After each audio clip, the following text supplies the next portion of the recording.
नेपाल ने पिछले जब से वहाँ राजशाही खत्म हुई है तो 25 सालों में 25 प्राइम मिनिस्टर देख लिए। जहाँ हर 6 महीने में प्राइम मिनिस्टर बदल जाता हो वहाँ किसी प्राइम मिनिस्टर को निकाल के फेंक देना कौन सी नई बात है। सरकार की अपनी गलती है। ये देखिए नेपाल की जनता की गलती नहीं है। इनको ये नहीं पता है कि 2022 के बाद गलवान कांड जब हुआ था उसके बाद मोदी जी शी जिनपिंग की आपस में सेटिंग हो चुकी है। सबसे पहले शेख हसीना जी बांग्लादेश की प्राइम मिनिस्टर होने के बाद भारत ना आके कहाँ गई, चाइना। वहाँ से गाली खा के आई तो फिर भारत आई। जब तक वहाँ पे हिंदू राष्ट्र की स्थापना नहीं होगी, जब तक वहाँ पे राजशाही नहीं आएगी, तब तक वहाँ की जनता सुखी नहीं होगी। यहाँ पे इतने लोग हैं, भारत की जो नई जनरेशन है, आप सोशल मीडिया देख के बंद कर दीजिए, देखिए भारत में भी यही हाल हो जाएगा। नेपाल में जेनजी प्रोटेस्ट किस तरीके से एक नया रुख ले चुका है, जिस तरीके से सत्ता परिवर्तन करने की चाल हमेशा से अमेरिका अन्य देशों पर लगातार करता आया है, इसका प्रभाव कहीं ना कहीं भारत में भी देखने को मिला। हालांकि कोई कामयाबी जो है वो अमेरिका को नहीं देखने को मिली, पर तमाम इस प्रोटेस्ट के बाद अटकलें उठती हैं कि क्या अमेरिका बलपूर्वक सत्ता परिवर्तन करना, देश में अशांति पैदा करने का जो काम है वो भारत में प्रयास करेगा, और करेगा तो कितनी सफलता उसे प्राप्त होगी। जानते हैं सर, किस तरीके से देख रहे हैं ये नेपाल में जो प्रोटेस्ट हुआ, इस तरीके का अमेरिका पर आरोप लगाया जाता है कि विभिन्न देशों में इस तरीके का प्रयास लगातार करता है। भारत में भी क्या लगता है आने वाले समय में और प्रयास होंगे, जैसे CAA NRC के टाइम हुआ, फार्मर प्रोटेस्ट के समय हुआ, तो क्या आगे भी और प्रोटेस्ट देख रहे हैं इस तरीके के? नहीं, ऐसा कुछ नहीं है। ये खाली वो है सरकार की अपनी गलती है। ये देखिए नेपाल की जनता की गलती नहीं है।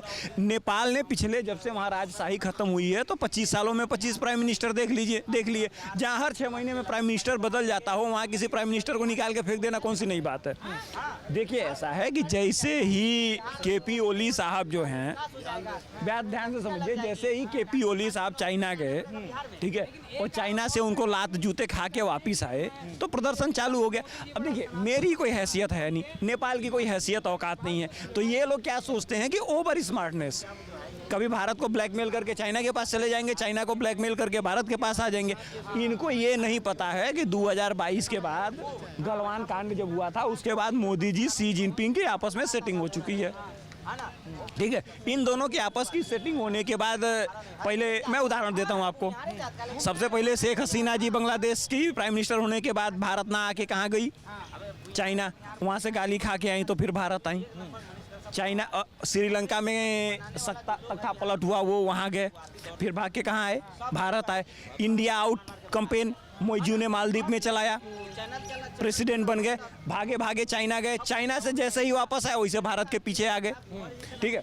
उसी प्रकार से नेपाल के KP ओली जी चाइना गए, चाइना से जैसे ही वापस पहुंचे वहाँ की जनता ने उनको उखाड़ के फेंक दिया। देखिए नेपाल छोटी कंट्री है, जब तक वहाँ पे हिंदू राष्ट्र की स्थापना नहीं होगी, जब तक वहाँ पे राजशाही नहीं आएगी, तब तक वहाँ की जनता सुखी नहीं होगी। क्यों? क्योंकि वहाँ पे रेडिकल का माइग्रेशन करा के बसाया गया। जो किसकी साजिश होती है? क्या केवल आप चलिए नेपाल में कह सकते हैं 25 बार 25 प्रधानमंत्री बदले, बांग्लादेश में क्या हुआ, श्रीलंका में क्या हुआ, चाइना की साजिश तो थी श्रीलंका में? नहीं, किसने कहा आपसे?